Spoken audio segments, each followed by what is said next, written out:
డెల్లా 1000 బంగారు మణిపూసలు కొనుగోలు చేసింది. ఆ రాత్రి మొత్తం గడిపి అవి ఒక గౌనులో గుచ్చింది. పని ప్రారంభం అయ్యే సమయానికి ఆ ఖరీదైన గౌను మొత్తం సంస్థను ఆశ్చర్యపరిచింది, మేనేజర్ను కూడా. ఒక ప్రముఖ డిజైనర్ ఆ గౌను తనదిగా ప్రకటించుకోవాలని కూడా I've done it ప్రయత్నించింది. again. Let's go కానీ make ఇది history. డెల్లా పన్నుకున్న పథకంలో భాగమే.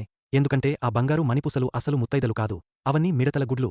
ప్రతి గుడ్డు మీద బంగారు పొడిపూసి చాలా జాగ్రత్తగా గౌనులో గుచ్చింది డెల్లా. ఆ గౌను వాల్ట్లో లాక్ చేయగానే రాత్రికి గుడ్లు ముడివేసి మిడతలు బయటకు వచ్చాయి. అప్పటికే డెల్లా పార్ట్నర్ వలస ఏర్పరచి కంపెనీలో చోరీ ప్రయత్నం జరుగుతోందని భావించేటట్లు ఆధారాలు వదిలాడు. అప్రమత్తమైన బారోనెస్ ఇది గమనించి మిగతా విలువైన గౌన్లను కూడా వాల్ట్లో లాక్ చేయమని ఆదేశించింది. ఎగ్జిబిషన్ రోజున వాల్ట్ తాళం దొంగలు చెక్కినట్టు కనిపించి తెరవలేని పరిస్థితి వచ్చింది. అయితే బాహ్య అతిథులు ఆతురతగా ఎదురుచూస్తుండగా చివరికి వారు తలుపు బలవంతంగా తెరిచారు. ఆ క్షణంలో అనేక మిడతలు బయటికి పరిగెత్తాయి, మొత్తం ప్రాంగణాన్ని ఆక్రమించాయి, ఈవెంట్ను పూర్తిగా నాశనం చేశాయి.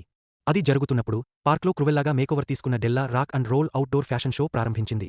ఆమె వేసుకున్న దల్మేషియన్ పుల్లలు ఉన్న గౌను అద్భుతంగా మెరిసింది, నరకం నుంచి వచ్చిన స్వప్న సుందరిలా కనిపించింది. క్రువెల్లా అనే పేరు శరవేగంతో ఫ్యాషన్ ప్రపంచంలో వ్యాపించింది, ప్రధాన మీడియా దృష్టిని ఆకర్షించింది. చాలా కాలం గడవకముందే లండన్లో బారోనెస్ తన కారు నుంచి బయటకు రావడానికి ప్రయత్నిస్తుండగానే కారు తలుపు మూసివేశారు.